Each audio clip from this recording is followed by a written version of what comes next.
അങ്ങനെ പറഞ്ഞ് നമ്മുടെ ഡിഗ്രി ലൈഫിലെ ലാസ്റ്റ് എക്സാം ഇങ്ങനെ എത്തി.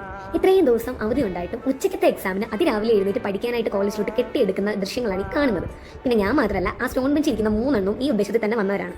പിന്നെ ഡീറ്റെയിൽ ആയിട്ട് കാണിച്ചു തരാം. ഇതുങ്ങളായിരുന്നു അത്. 3 ഞാൻ ഉൾപ്പെടെ 4 പേരുണ്ട്. പിന്നെ പഠിക്കാനാന്ന് പറഞ്ഞാലും നമ്മൾ കുറേ നേരം കാർ എണ്ണി, പിന്നെ ബൈക്ക് എണ്ണി, പിന്നെ മഴ എണ്ണി, പിന്നെ ആ വാഗ പൂത്തത് കണ്ടു. അങ്ങനെ സമയം കളയണമല്ലോ. അങ്ങനെ ഏകദേശം ഉച്ചയായപ്പോഴത്തേക്ക് നമ്മുടെ ഗ്രൂപ്പിന്റെ വളർച്ച അങ്ങോട്ട് പാടാൻ തുടങ്ങി. അങ്ങനെ കുറേ പേരെത്തി. ഇവരാണ് നമ്മുടെ കൂട്ടത്തിലെ പഠിപ്പിയ ആൾക്കാർ. ഇതുങ്ങളല്ല, മുമ്പേ കാണിച്ചില്ലേ ലവര്, അതാണ്.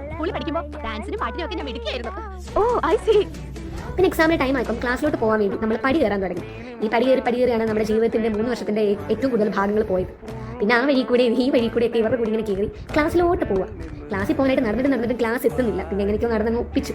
അങ്ങനെ ക്ലാസ്സിലെത്തിയപ്പോൾ ഉണ്ടാ ക്ലാസ് പൂട്ടിയിട്ടേക്കും. അത് നമ്മുടെ കഴിവുകൊണ്ടാണ്. പിന്നെ 1:30 വരെ വെയിറ്റ് ചെയ്തു, ക്ലാസ്സിൽ കയറി. പിന്നെ അടുത്ത ടാസ്ക്കാണ് സീറ്റ് ഉറപ്പിക്കുന്നത്. എവിടെയാണ് സീറ്റ് തപ്പി നടന്നപ്പോൾ എൻ്റെ കുപ്പി ഇരിക്കുന്ന കണ്ടി ഞാൻ അങ്ങോട്ട് പോകാൻ വെച്ചു. അങ്ങനെ ഞാൻ എല്ലാം മറന്നു വെച്ചിട്ട് വരുന്നതുകൊണ്ട് അവൾ കറക്റ്റായിട്ട് എൻ്റെ ബാക്കി സാധനങ്ങൾ അവിടെ കൊണ്ടുവന്ന് വെച്ചു. പിന്നെ അവൾ വെച്ച സാധനങ്ങളെല്ലാം കറക്റ്റ് ആണെന്ന് ഞാൻ ഒന്നുകൂടെ ചെക്ക് ചെയ്തിട്ട് അവിടെ ഇരുന്ന് കുറച്ച് നേരം കാഴ്ചയും കണ്ട് ആത്മാർത്ഥമായിട്ട് പഠിച്ചു.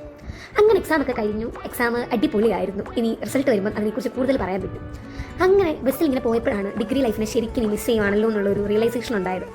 ഇനിയും ഈ പുഴയും കാടും മലയൊന്നും താണ്ടി 22 കിലോമീറ്റർ കളഞ്ഞ് ഞാൻ ഇവിടം വരെ വരണ്ടാണല്ലോ എനിക്ക് ആലോചിച്ചപ്പോൾ ഒരു സങ്കടം ഉണ്ടെങ്കിലും കുറച്ച് നേരം എന്തൊക്കെയോ ആലോചിച്ചിങ്ങനെ ഇരുന്നു. പിന്നെ എൻ്റെ മൂഡ് പെട്ടെന്ന് മറന്നുകൊണ്ട് ഈ ചെണ്ടമേളവും കൊട്ടുമൊക്കെ കേട്ട് ഉത്സവമൊക്കെ വന്നപ്പോഴത്തേക്ക് ഞാൻ അങ്ങ് ശരിയായി.